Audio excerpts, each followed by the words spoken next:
इंसान की ख्वाहिशें हमेशा पूरी होती हैं, जिस इंसान पर माँ लक्ष्मी की कृपा सदैव बनी रहती है।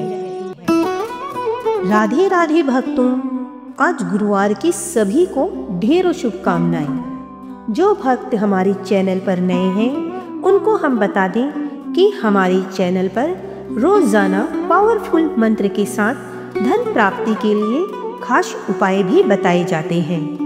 भक्तों, हम सभी के सपने होते हैं अपने परिवार को बेहतर भविष्य देना, बच्चों को उच्च शिक्षा प्राप्त कराना, एक सुंदर घर का स्वप्न और समाज में सम्मानित स्थान पाना।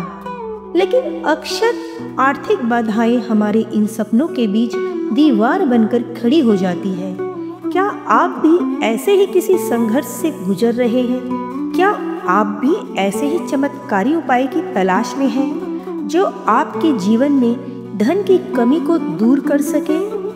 तो आइए, आज हम आपको एक ऐसे मंत्र की शक्ति बताएंगे जिसके नियमित जाप से न केवल आपके आर्थिक संकट दूर होंगे, बल्कि आपके जीवन में सुख शांति और धन का आगमन होगा। भक्तों, आज गुरुवार का दिन है, इसीलिए आज हम आपके लिए भगवान विष्णु और माता लक्ष्मी से जुड़ा मंत्र लेकर के आए हैं और धन प्राप्ति का उपाय लेकर आए हैं। तो चलिए पहले उपाय को जानते हैं। लेकिन उससे पहले अगर आपने हमारी वीडियो को लाइक और चैनल को सब्सक्राइब नहीं किया है तो तुरंत कर लीजिए। भक्तों, माता लक्ष्मी और भगवान विष्णु के चरणों में अपने नाम की हाजिरी लगाकर अपनी उपस्थिति जरूर दर्ज करें। तो चलिए आज का उपाय जानते हैं। भक्तों, कहते हैं होलिका दहन के दिन किया गया उपाय अचूक होता है, इसलिए आज जो हम आपके लिए उपाय लाए हैं वो उपाय आपको होलिका दहन की रात को करना है। भक्तों, होलिका दहन के बाद बची हुई जो राख होती है उसे आपको लेकर के आना है और उसे लाल कपड़े में बांधकर उसमें 7 सफेद कोड़ियाँ रखनी है और इस पोटली को अपने घर की तिजोरी या जहाँ पर आप पैसे रखते हैं वहाँ पर रखना है। इस उपाय को करने से आपके घर से धन को लेकर जो भी समस्याएं हैं वो तुरंत दूर होती है और माँ लक्ष्मी की कृपा प्राप्त होती है। तो भक्तों, इस उपाय को इस होलिका दहन के दिन जरूर करके देखिएगा। तो चलिए आज का धन प्राप्ति मंत्र की शुरुआत करते हैं। लेकिन याद रखिए, इस मंत्र को आपको पूरे सच्चे मन और पूरे 108 बार के लिए सुनना है। अगर आपने इस मंत्र को आधा अधूरा सुना तो फिर आपको इसका कोई लाभ नहीं मिलेगा। चलिए माता लक्ष्मी का नाम लेकर इस मंत्र की शुरुआत करते हैं। ओम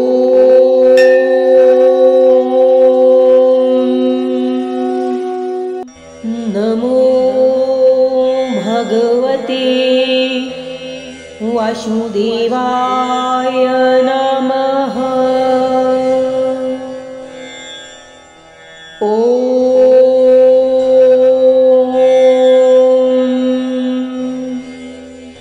नमो भगवते वासुदेवाय नमः।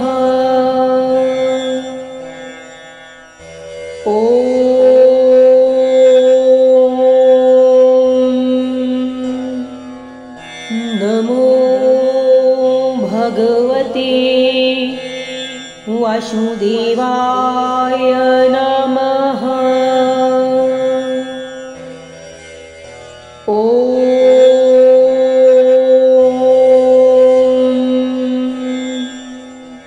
नमो भगवते वासुदेवाय नमः।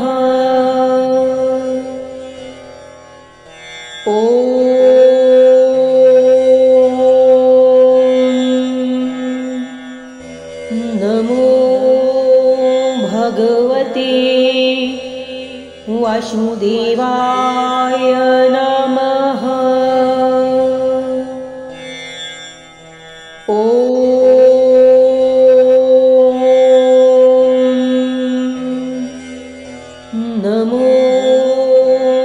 भगवते वासुदेवाय नमः।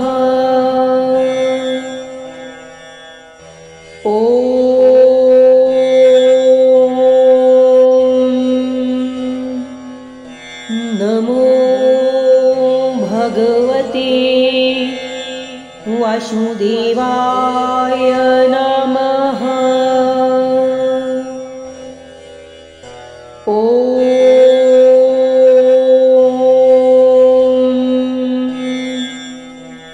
नमो भगवते वासुदेवाय नमः।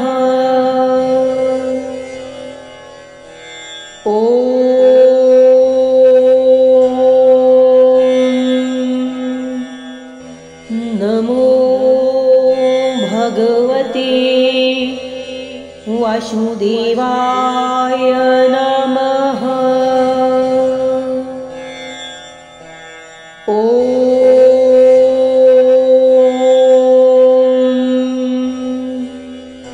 नमो भगवते वासुदेवाय नमः।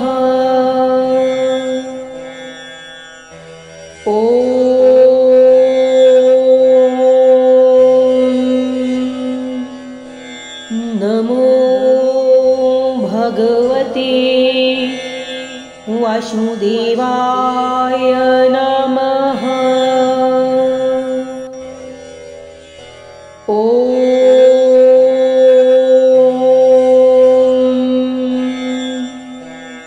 नमो भगवते वासुदेवाय नमः।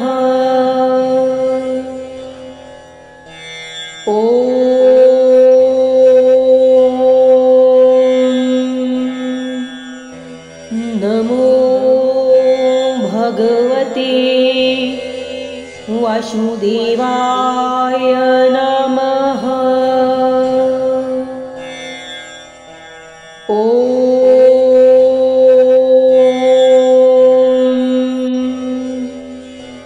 नमो भगवते वासुदेवाय नमः।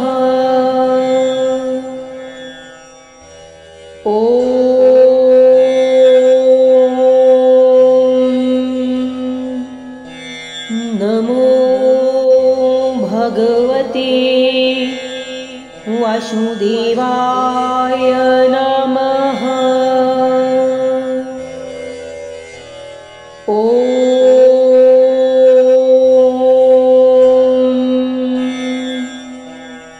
नमो भगवते वासुदेवाय नमः।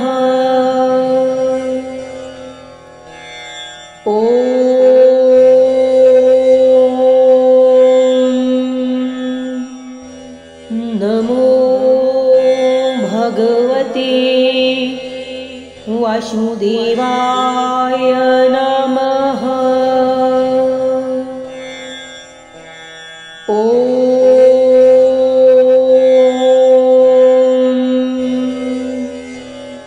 नमो भगवते वासुदेवाय नमः।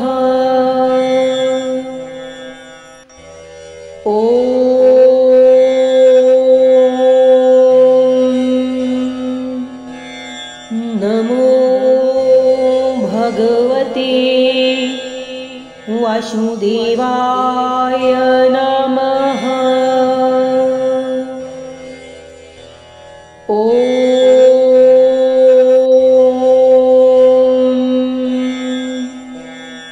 नमो भगवते वासुदेवाय नमः।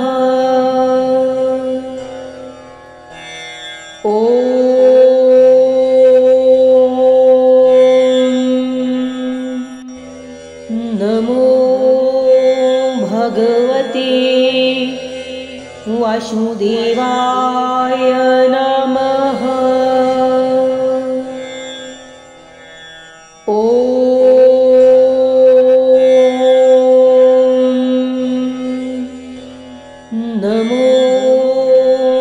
भगवते वासुदेवाय नमः।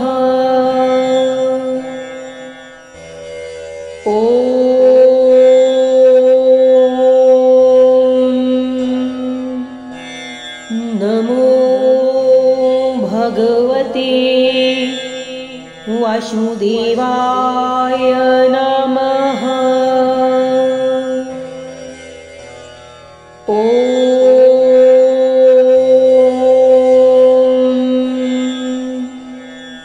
नमो भगवते वासुदेवाय नमः।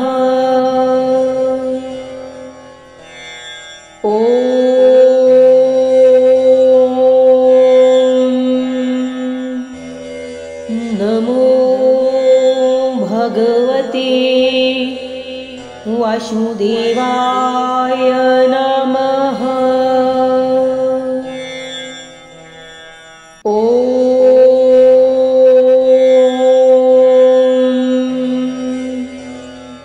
नमो भगवते वासुदेवाय नमः।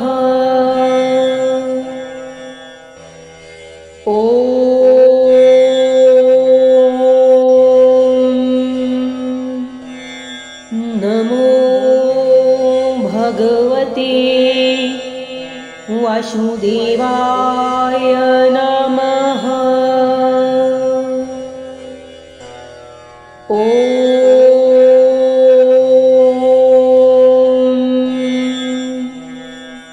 नमो भगवते वासुदेवाय नमः।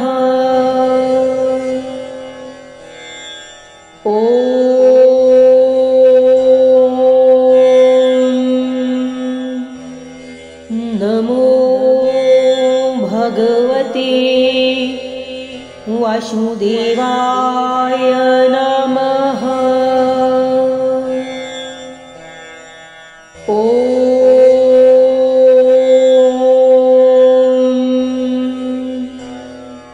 नमो भगवते वासुदेवाय नमः।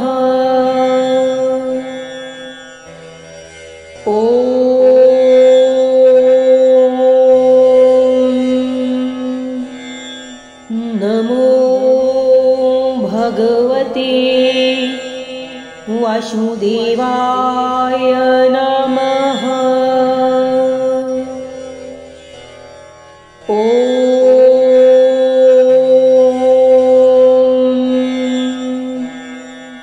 नमो भगवते वासुदेवाय नमः।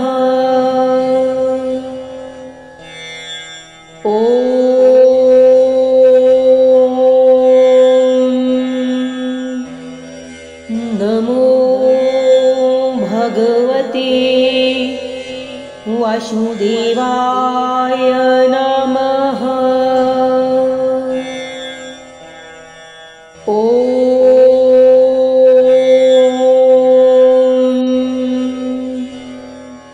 नमो भगवते वासुदेवाय नमः।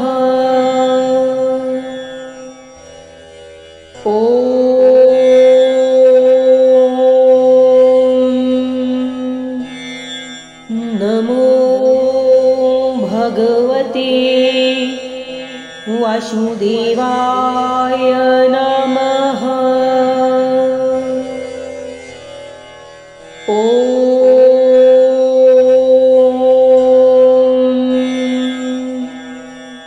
नमो भगवते वासुदेवाय नमः।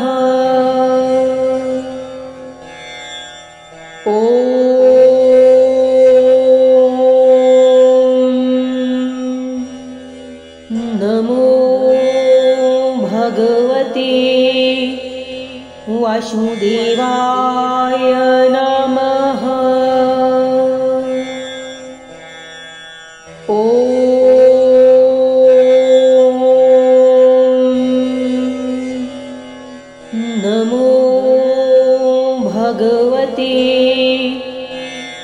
वासुदेवाय नमः।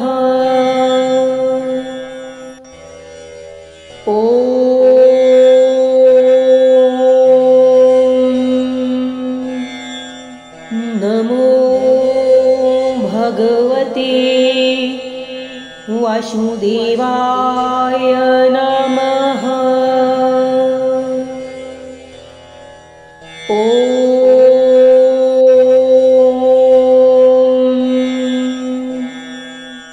नमो भगवते वासुदेवाय नमः।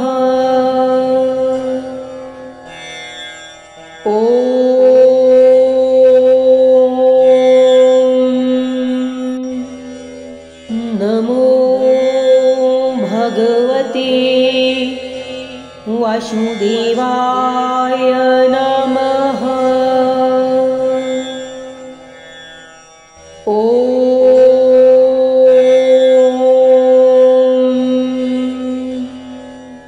नमो भगवते वासुदेवाय नमः।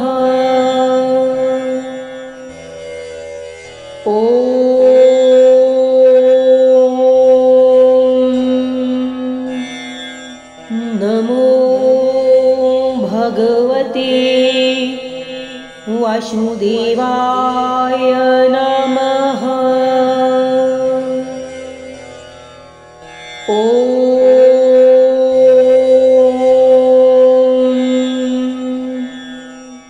नमो भगवते वासुदेवाय नमः।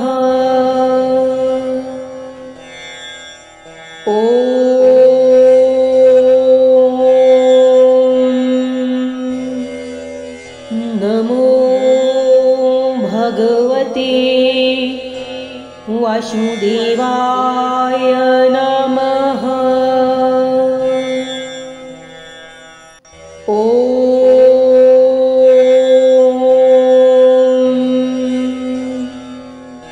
नमो भगवते वासुदेवाय नमः।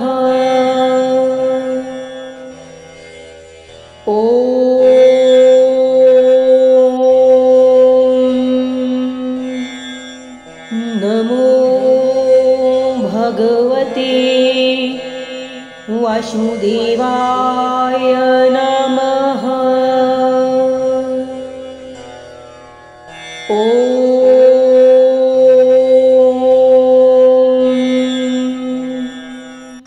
नमो भगवते वासुदेवाय नमः।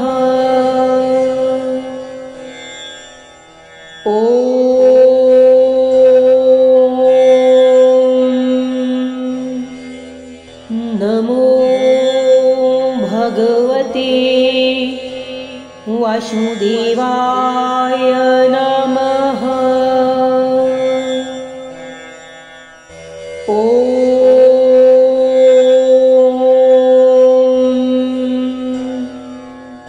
नमो भगवते वासुदेवाय नमः।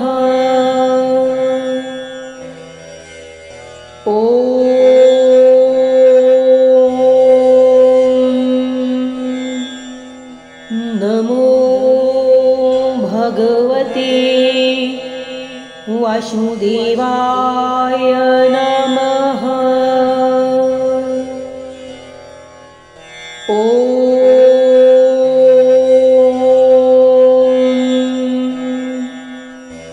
नमो भगवते वासुदेवाय नमः।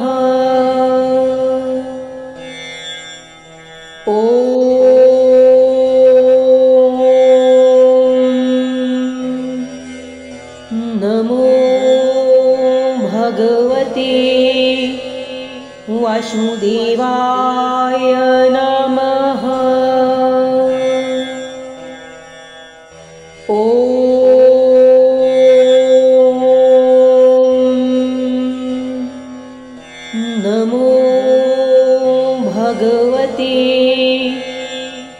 वासुदेवाय नमः।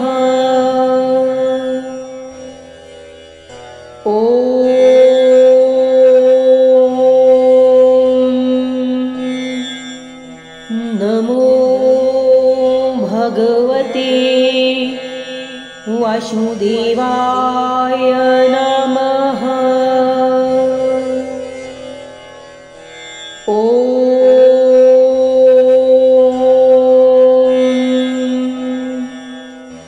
नमो भगवते वासुदेवाय नमः।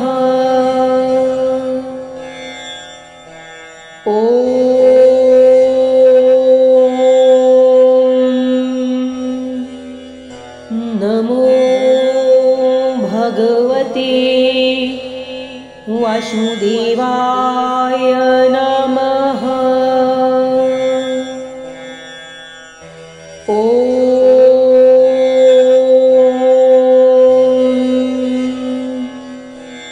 नमो भगवते वासुदेवाय नमः।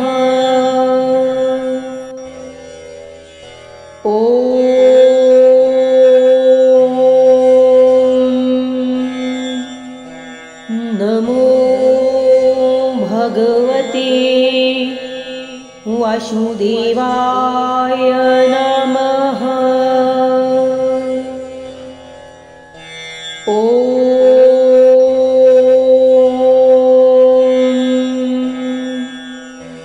नमो भगवते वासुदेवाय नमः।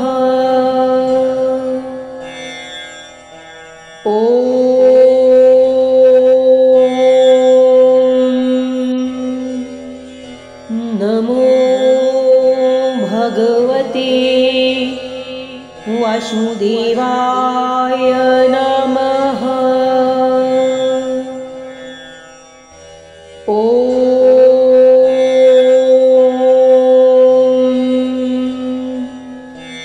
नमो भगवते वासुदेवाय नमः।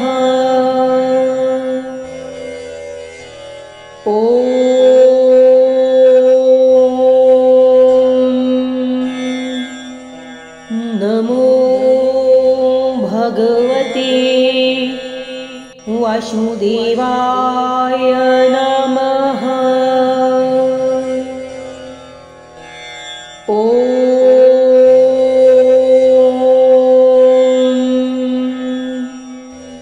नमो भगवते वासुदेवाय